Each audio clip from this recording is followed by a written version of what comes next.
Welcome to Michelle is Money Hungry. I'm your host, Michelle Jackson, and this week's episode is going to be interesting because I'm talking about financial PTSD. At the time of this post, or rather this show, there's yet again another looming U.S. government shutdown. No lies told, the last one left me feeling some sort of way, and it wasn't positive.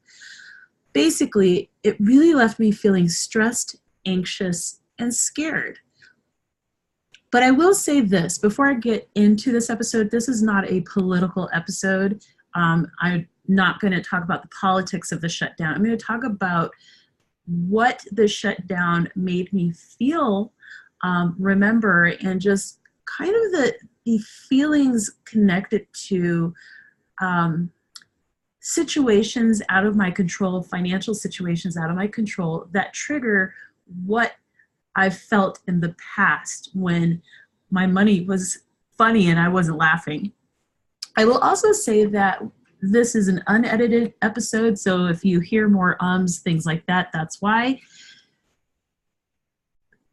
Okay, and the other thing about financial PTSD as I talk through this episode is I kind of think about it the same way that I do, say, a person who's gone through a very transformative weight loss journey, or a person who had a really scary experience at some point in their life and they're doing better now, but there are things that just will affect them in a way that they least expect when they least expect. And so that's kind of where I'm going with this whole idea of financial PTSD.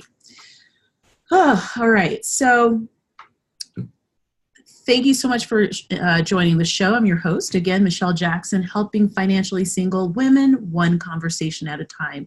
This episode is sponsored by the Money on the Mountain Financial Retreat for financially single women. Please note, early bird tickets end on February 28th. Make sure to get your tickets now. In order to access the show notes, go to michelleismoneyhungry.com/financial PTSD. I would like to introduce myself properly. Hi, my name is Michelle Jackson, and I have financial PTSD. While I don't live in constant financial fear anymore, there are definitely moments that trigger the emotions and physical memories of past financial stressors. The government shutdown was one such stressor recently. Watching the stories of people who were completely broke, working hard, and then many of whom were required to work unpaid was really upsetting to me, disturbing, and just, it made me livid, and it was too much. It really, the situation overwhelmed me emotionally. And then it pushed me over the edge. I got pissed. The thing is, I've had the experience of employers messing with my money. When I was helping my mom out during the Starbucks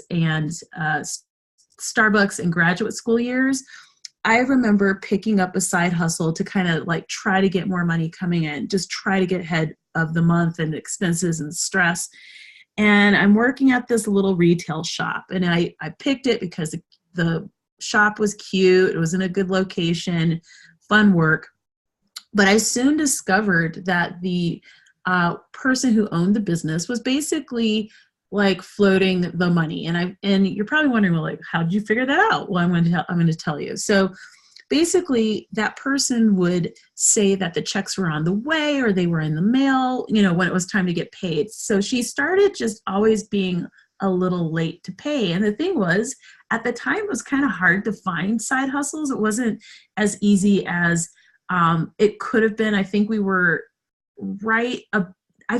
in a recession in the States. So it was just kind of hard to get side hustles and extra work. So I was really excited to even get that job. And so I was a little more tolerant of those excuses in a way that nowadays I would not be. I just wouldn't put up with it. Anyway, I've had other employers also place unreasonable expectations on me and not even reciprocate with things I felt were reasonable within the context of being hired for a job, like PTO, raises over 3%, or performance reviews that were above mediocre because they weren't allowed to score employers above a certain percentage for performance. So there's this thing where people will do, like employers will do a performance review, but you can never go over a certain level of performance. Like you can never be an A plus. Similar to actually never being an A plus in colleges, like that doesn't exist.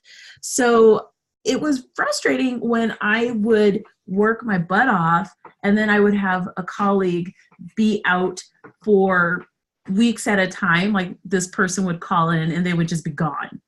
And then it was crazy. Like I can't even begin to express and explain how crazy some of the stuff was at some of my jobs, because I would have colleagues who would just get away with everything. And I would be there like all the time and working and like knowing everything and training everyone. And I was just like, this is so wrong. Like, why is it that this other person can conduct themselves in this way, and I'm just scrambling and hoping to get raises, and you shaft me? Like, what the hell? So it was just so upsetting. And watching these poor people go to work, be told to go to work unpaid, pissed me off. The thing is, when you walk outside your door, you are hit with spending choices. Do I take the bus? Do I take the light rail? Do I take a lift? Do I have to take my kids to school? Do I have to take my kids to childcare? Does my dog need to go to the vet? Do I need to go to the dentist? Would I like a cup of coffee? Should I bring food? Do I have food to bring?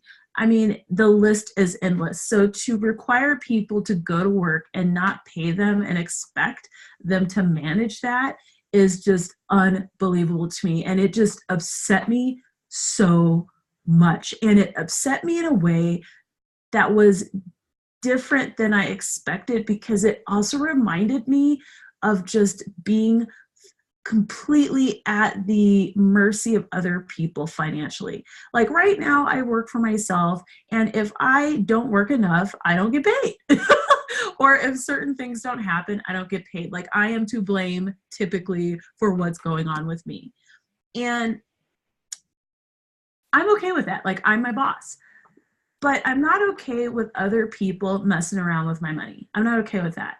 I'm not okay with other people saying that I have to do a thing and not be compensated for that thing because they have some squabble that they're going through. So it was so upsetting for me to watch this. It was so upsetting for me to hear the stories. It was so upsetting to hear like the feedback from other people. And it just, everything just pissed me off. And the thing that was really interesting was that I'm trying to figure out why people still think that government jobs are secure. They're not secure. They haven't been secure for many, many years. The economy is changing. How we do business is changing. Anyone working for the U.S. Postal Service should be on alert and like just putting money away. And there have been government shutdowns since the 1980s. I actually looked into it. I was like, is this like a recent thing, or has this been going on? And then I was like, in the dark recesses of my mind, thinking, this has been going on and off for a while. So this isn't new. And I guess what I'm saying is a couple of things. Your job's not secure. Your job is not secure. And what that means is you have to take actions in order to make sure that you are secure. And that was the only way for me that I was able to change my situation in terms of bettering my finances, paying off debt. Am I completely there yet? No, but I'm a lot closer than before. And I hope that people listening to this understand that I'm a person who's really empathetic to the situations that a lot of people found themselves in. I am not one to judge. There's no shade coming for me because I have walked in your shoes. And the thing is, because I understand that jobs in general are not secure. I want you to consider what is it you can do to make sure that you are okay and that you're not put in the situation again where if two factions are fighting over some bull that you're still eating. It's just so triggered by the whole thing, and I hate to use the word triggered because it's so annoying, but that's the best way to say it. I'll wrap it up with this. This is a short episode. I do want to say there were things that I've done to really manage the stress and manage how I experience these moments, especially because in the next couple of days, we might have yet another government shutdown. The clock is ticking. And I don't work for the government, but I know people who do. And even if I didn't, I care about how they are doing. I care that they're going to be okay. And this is not okay.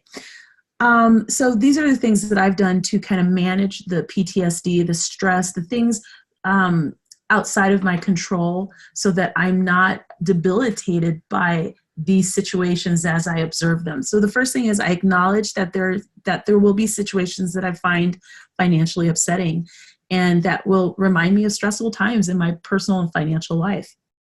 When these moments happen, I try to really remain calm and focus on what I can actually control. I'm clear about the fact that I will have to work on money mindset every single day for the rest of my life. I'm one of those people that I have to work on it every single day. There's some people who just are really confident and sure and feel very in the zone with their money. I'm going to be one of those people who's going to have to work on it every day. It just is what it is. I'm mindful to remain empathetic when other people share their financial stories because, again, who am I to judge? Whenever possible, I focus on helping others, which really empowers me and is also helpful to society and to other people. I do wonder, have you ever experienced financial PTSD as well? How does it kind of manifest in you? For me, it creates extreme anxiety. I actually kind of detach, I detach. And I get very depressed. That happened last summer. It'd been a while since it'd been that bad. And so this year, part of what I'm doing is really focusing on earning more money because that's the only thing I can control. And finally, I get migraines or panic attacks, serious. This is what happens. I share this because even though I'm a personal finance blogger, I'm a human being first. A couple of weeks ago, I shared a podcast episode about the need for more empathy in the personal finance space. There's a reason that I am empathetic to the needs, struggles, and cares of the women and some men, because some men do read and follow my blog and listen to the show. In the next couple of days, we may experience another shutdown, and honestly, I'm just going to have to be very focused on my wellness, and I urge you to do the same. It may be that even though you're supportive of other people and supportive of people who are experiencing whatever is happening, you might have to turn the TV off. You might have to stay away from social media, whatever it is you need to do so that you don't get overwhelmed by the situation. And work, at a side hustle or something that is outside of what your main 9 to 5 is. Thanks so much for listening to this unedited show.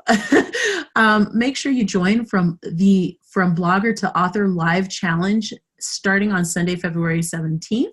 Basically, it's 5 days of live meetings where we will walk through different actions you need to take to write your first nonfiction or fiction book. You can text the following phrase, blogger to author, to 44222 to get on the list. Basically, by being live, I'm going to have Zoom meetings for 5 days in a row, and we're going to just kind of walk through what you need to do. You can ask me questions and just get into writing those first books. Thank you so much for listening to this. This has been on my mind. I think I was really upset and still am about what's going on. But again, focus on what you can control. This is all I can control. And I wish you well.